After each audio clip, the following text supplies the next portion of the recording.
Кара-Балтада аял өзүн карабин менен атып салды. Артында 7 айлык кызы калды. Кара-Балтада аял карабин мылтыгы менен өзүн атып салды. Бул тууралуу Чүй областык ички иштер башкармалыгынын басма сөз кызматынан кабарлашты. 11-апрелде Жайыл райондук ички иштер бөлүмүнө аймактык ооруканага суицид фактысы боюнча маалымат түшкөнү тууралуу кабар келген.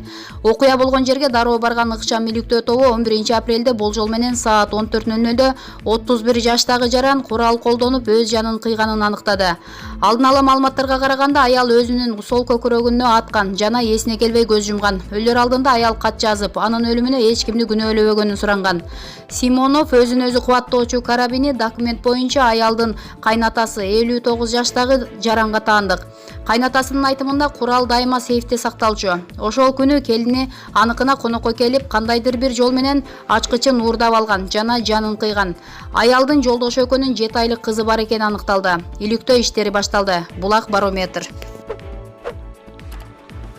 Сот Эски Аянтта Бабановду колдоо митингин өткөрүүгө тыюу салды. 1-май райондук соту саясатчы Өмүрбек Бабановду колдоо митингин Эски Аянтта өткөрүүгө тыюу салды. Бул тууралуу Республика партиясынын катчылыгынан билдиришти.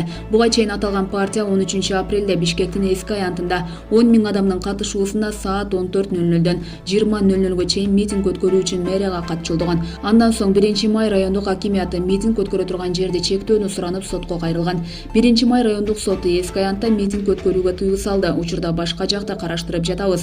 Баары бир митинг өтөт деп билдиришти катчылыктан. Мыйзам боюнча кандайдыр бир акция уюштуруу үчүн жергиликтүү бийликти алдын ала кабардар кылуу керек. Буга чейин Өмүрбек Бабанов Москвадан 13-апрелде саат 14:50 учуп келерин жар салган. Белгилей кетсек, Өмүрбек Бабанов 2017-жылы өткөн президенттик шайлоого катышып, 2-орунду алган. Андан кийин өлкөдөн чыгып кетип, саясаттан биротоло кеткенин билдирген. УКМКнын маалыматы боюнча Бабановго 2 кылмыш иши козголгон. Биринчисинде улут аралык кастыкты козутуу боюнча айып тагылса, экинчисинде бийликти күч менен басып алмакчы болгон деп күнөөлөнгөн. Нооруз күнү Бабанов кыргыз элине куттуктоо жолдоп сөзүнүн соңунда жакында көрүшкөнчө деп жазган. Ал эми УКМК саясатчы келсе мыйзам чегинде жоопкерчиликке тартылаарын эске салган. Булак, Спутник, KG.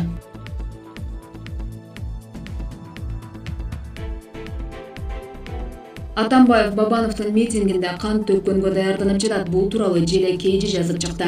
2 жыл мурун Бабановго кылмыш ишин козгоп, энеси күрк деп басылып жүргөн Атамбаев азыр башка сүйлөп калды. Форумдан жем жеген жугундукорлор интернеттеги социалдык байланыш тармактарынын бетин бербей Бабанов келсин, тосуп алууга көбүрөөк баралы дешүүдө. Муну көрүп Атамбаев менен Бабанов ынак болуп кеткенби дешиңер мүмкүн. Жок, Атамбаевдин максаты такыр башкача. Бабанов келсе, тосуп алуучулар митинг кылат, мэрия өткөрүүчү орунга уруксаат берген жок. Ошентип митингчилер менен күч органдарынын ортосунда чырдашуу чыгат. Атамбаевдин көздөгөн жери дал ушул. Элдер менен күч органдары түртүшүп жатканда провокация кылып жаңжал чыгаруу. Ал тургай элди таратуу үчүн көздөн жаш чыгарчу курал колдонушу мүмкүн. Тарсылдап ок атылып эле калса, күн мурунтан даярдалган көзгө атарлар элди артынан атып баштайт. Анан мына бийлик элди ата баштады деп кан төгүү менен бийликти басып алуу.